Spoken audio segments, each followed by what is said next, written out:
Fala pessoal, tudo bem com vocês? E o Grêmio, hein? Oscila e empata de novo. O Renato tá visivelmente descontente. O Santos, por outro lado, reage após a decisão da Libertadores e o Cuca se despede. Isso mesmo. Chega mais, eu sou o Chico Garcia, inscreva-se no canal e vamos juntos!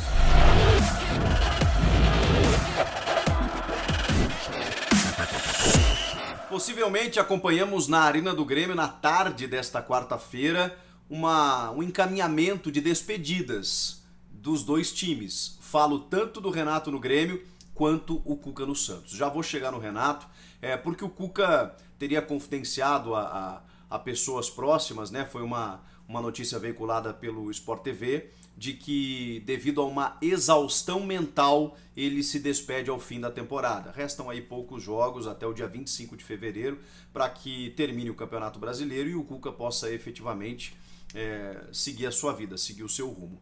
A gente entende, né? O time chegou na final de uma Libertadores, sofreu um baque muito forte, né? Um gol lá nos acréscimos, quando o jogo já se encaminhava para uma prorrogação, justamente depois da expulsão do próprio Cuca.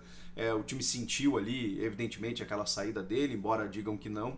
Ficou claro, né? O Santos parou em campo, né? Vacilou demais e o Palmeiras se aproveitou, fez o gol e se tornou campeão da Libertadores. Por mais que não imaginassem que o Santos fosse disputar um grande título na temporada por todas as dificuldades, chegou até lá, né? E claro que a frustração é muito grande.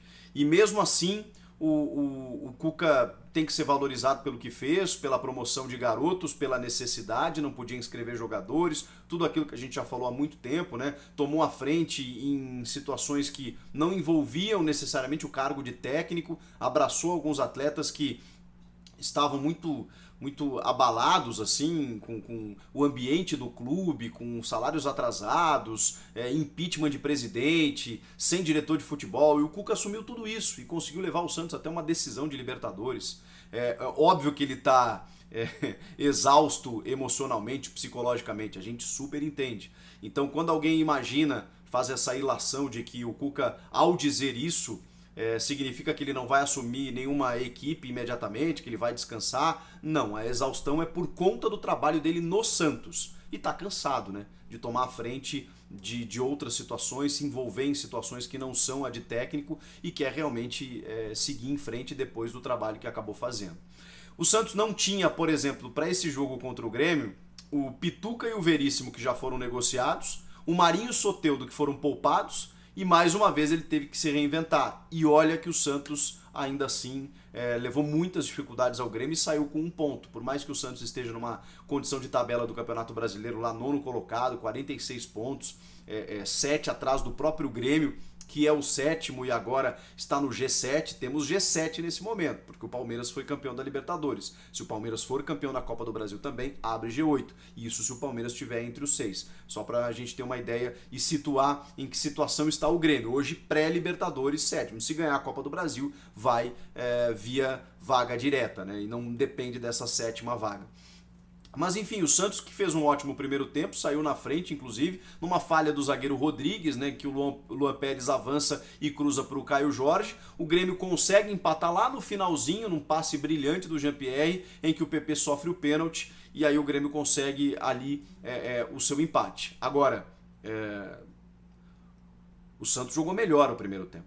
E aí o Grêmio reage no segundo tempo, ali em alguns momentos, né? Porque faz o gol imediatamente, num belíssimo gol do Jean-Pierre, numa jogada trabalhada, depois faz o 3-1 e parecia que o Grêmio ia mandar no jogo, ia mandar na partida, né? Naquela virada em 3-1. Não é isso que acontece. E aí, como vem acontecendo constantemente com esse time do Grêmio, ele joga alguns minutos, né? Ou joga melhor o primeiro tempo, e aí para de jogar no segundo, ou apenas joga os minutos finais, como foi no Grenal, como foi contra o Palmeiras, como foi contra o Galo, depois de estar perdendo o jogo, tenta recuperar.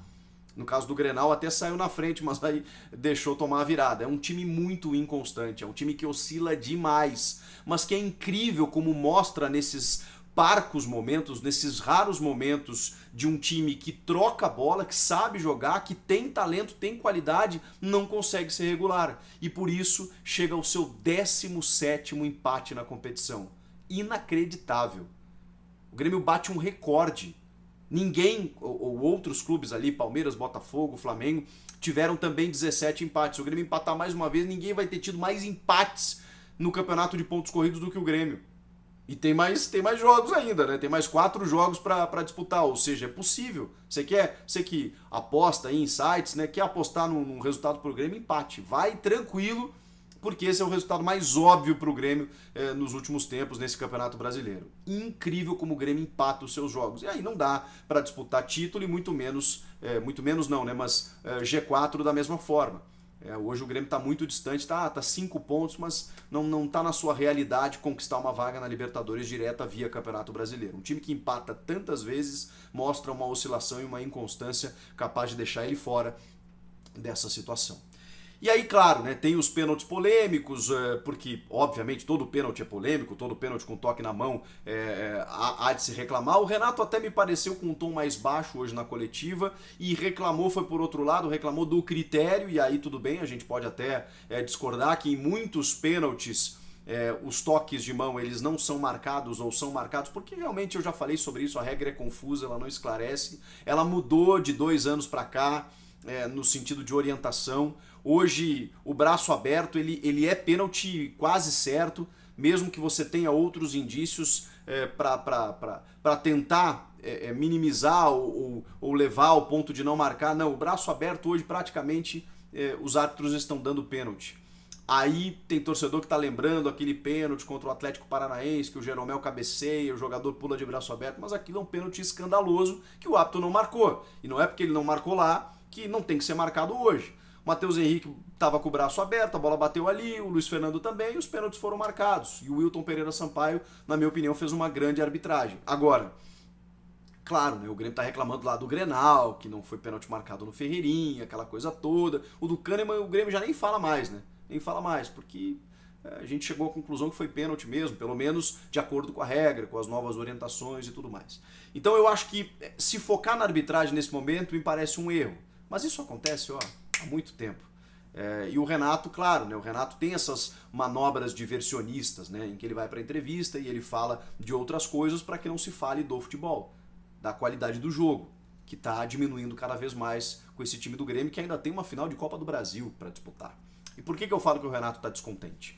Porque tem informações que ainda não são confirmadas, evidentemente, de que o Renato estaria realmente inclinado a tomar uma decisão ao fim da Copa do Brasil, ao fim da temporada, né? É que a Copa do Brasil vai ser depois do Campeonato Brasileiro, que é quando encerra o seu contrato com o Grêmio. O Renato renova de ano a ano.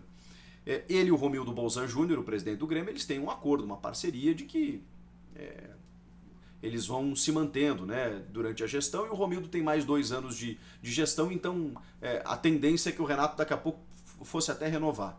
Ainda mais se ganhar um título, e a gente pode imaginar, bom, mas aí se ganhar uma Copa do Brasil, salvo o ano, e pela primeira vez as informações mais fortes, né, lá de Porto Alegre, é que mesmo ganhando ou perdendo, o Renato pede para sair.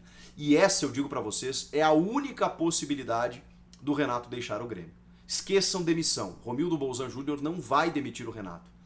Pelo pacto que eles fizeram, pela relação que os dois têm e também pela imagem do presidente. Você não demite uma estátua.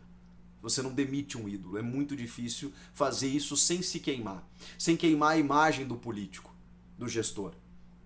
O presidente não vai fazer isso. Então, a única possibilidade, porque alguém pode me perguntar, não, mas se perder a Copa do Brasil pode ser que ele seja demitido. Não são resultados que tiram o Renato do Grêmio. O Renato está há 4 anos ganhando alguns títulos, tomando algumas derrotas significativas e permanecendo. O trabalho se manteve. E não é por conta dessa oscilação que eu tenho falado numa possibilidade de final de ciclo. O Grêmio de 2 anos para cá não consegue se manter.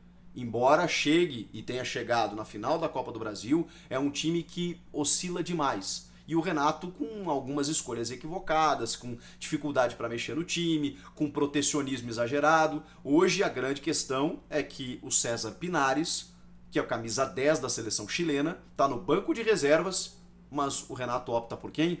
Pelo Tassiano. E tomou 2 gols no final, com pênaltis, que o Renato até, como eu disse, baixou o tom e nem foi muito para a questão da arbitragem, porque sabe que os pênaltis aconteceram com um jogador a mais, porque o Sandri acabou expulso.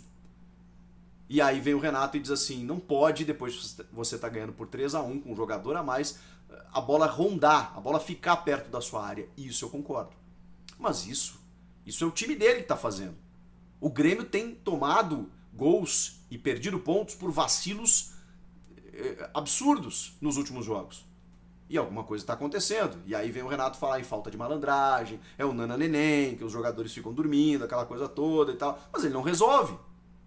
E isso já tem uma cota. Fora as entrevistas, né, que ele resolveu brigar com todo mundo. Uma hora ele briga com a arbitragem, outra hora ele briga com os seus jogadores, outra hora com o empresário do PP, outra hora com a imprensa. Ele tá brigando com todo mundo. Então assim, o que me parece é que o Renato não tá feliz. Ele tá descontente. Ele não tá mais gostando do que faz. Porque, ok, ele é um vencedor, não tá vencendo, é mal acostumado, né? Ele mais venceu do que perdeu na carreira, e aí ele começa a apelar em alguns momentos. E aí fala umas coisas desconexas, protege o grupo de forma errada e às vezes, quando tem que proteger, acaba detonando o atleta. Então o Renato não tá legal, ele não tá num momento bacana. E é por isso que aí não é só a minha opinião, é pelas informações também, que o Renato esteja caminhando realmente para um final de ciclo que a gente já está percebendo há algum tempo, mas os resultados vão mascarando, né? Primeiro, a invencibilidade em Grenais, que já não existe mais. E segundo, ele realmente chegou até uma final da Copa do Brasil, mas hoje, gente, honestamente, eu não vejo o Grêmio ganhando essa competição. O Palmeiras está numa outra realidade. Ah, mas está preocupado com outras coisas. Vocês acham que o Abel Ferreira não vai querer ganhar mais um título? Vocês acham que o Palmeiras não vai querer ganhar esse título? Hoje o Grêmio não tem a menor condição diante do Palmeiras. Mas mesmo que ganhe, ainda tem a possibilidade do Renato sair. E aí teremos uma grande mudança, né, das cadeiras nos técnicos brasileiros. Porque o Cuca, inclusive, foi sondado pelo Grêmio.